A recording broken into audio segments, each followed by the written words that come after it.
అందరికీ నమస్కారం అండి। ఈ రోజు చాలా విశిష్టమైనటువంటి మోహిని ఏకాదశి విశిష్టత గురించి చెప్పడానికి ఈ వీడియో చేస్తున్నాను। ప్రతి సంవత్సరం కూడా వైశాఖ మాసంలో వచ్చే శుక్లపక్ష ఏకాదశిని మోహిని ఏకాదశి అని మనం పిలుస్తాం। శివుడికి ఎలా కార్తీక మాసం అనేది అత్యంత ప్రీతికరమో శ్రీ మహావిష్ణువుకి ఈ వైశాఖ మాసం అనేది అత్యంత ప్రీతికరం।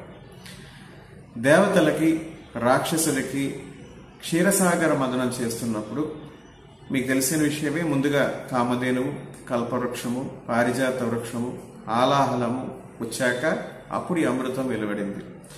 ఈ అమృతాన్ని పంచుకోవడం అనే విషయంలో అది అసురులకు కనుక దక్కితే వారు కూడా పూర్ణాయుర్దాయం కలిగి ఇంకా అమరులవుతారు, సకల లోకాలని పీడిస్తారు అన్న ఉద్దేశంతో సాక్షాత్తు శ్రీ మహావిష్ణువు మోహిని అవతారాన్ని ధరించి మాయ చేసి శ్రీ మహావిష్ణువు యొక్క అనుచరులైనటువంటి దేవతలకు అమృతాన్ని ప్రసాదించారు।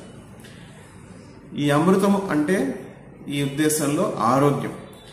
ఎవరైతే ఆరోగ్య సమస్యలతో బాధపడుతూ ఉంటారో వారు ఈ రోజు అంటే ఈ మోహిని ఏకాదశి రోజు ఆ శ్రీ మహావిష్ణువుని ప్రార్థించడం ద్వారా ఆరోగ్య సమస్యల నుంచి బయటపడతారని పద్మపురాణంలోనూ అదేవిధంగా భాగవతంలోనూ చెప్పబడి ఉంటుంది।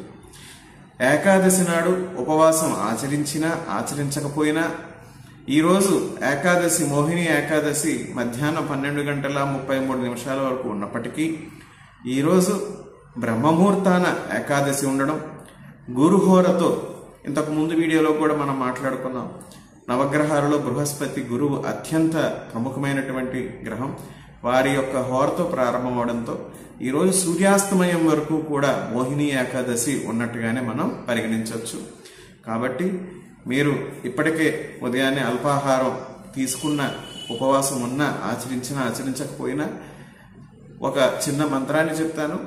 ముందు మీకు దగ్గరలో ఉన్న వైష్ణవాలయానికి వెళ్ళి శ్రీ మహావిష్ణువుని దర్శించుకోవడం చేయగలిగితే చాలా మంచిది।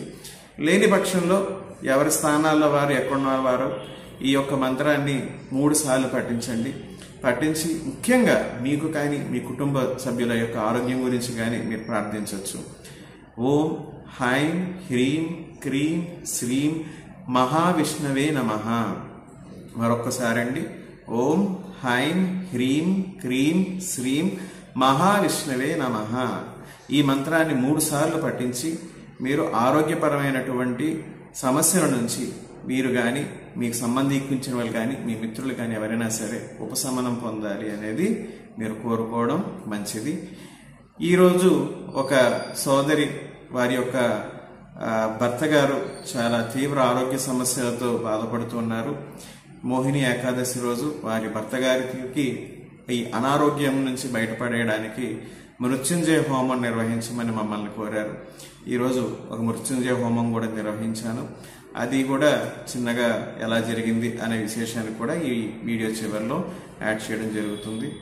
కాబట్టి మోహిని ఏకాదశి నాడు చాలా పర్వదినం, ఈరోజు ఆరోగ్యపరంగా చాలా అనారోగ్య సమస్యలతో ఉన్న వారికి ఉపయోగపడుతుంది ఇది।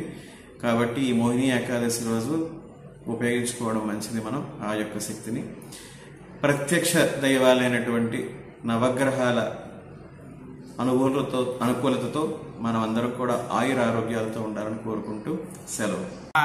ఓం శూర్పకర్ణాయ నమః, ఓం హేరంభాయ నమః, ఓం స్కందపూర్వజాయ నమః, ఓం సర్వసిద్ధిప్రదాయకాయ నమః, శ్రీ మహాగణాధిపతయే నమః।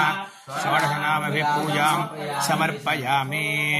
ధూపం ముఖం యజామహే సుగంధిం పుష్టివర్ధనం ఉర్వారుకమివ బంధనాన్ మృత్యోర్ముక్షేమామృతా స్వాహా। ఏతన్నోమాత్రయం ముఖం యజామహే సుగంధిం పుష్టివర్ధనం ఉర్వారుకమివ బంధనాన్ మృత్యోర్ముక్షేమామృతా స్వాహా। త్ర్యంబకం యజామహే సుగంధిం పుష్టివర్ధనం ఉర్వారుకమివ బంధనాన్ మృత్యోర్ముక్షేమ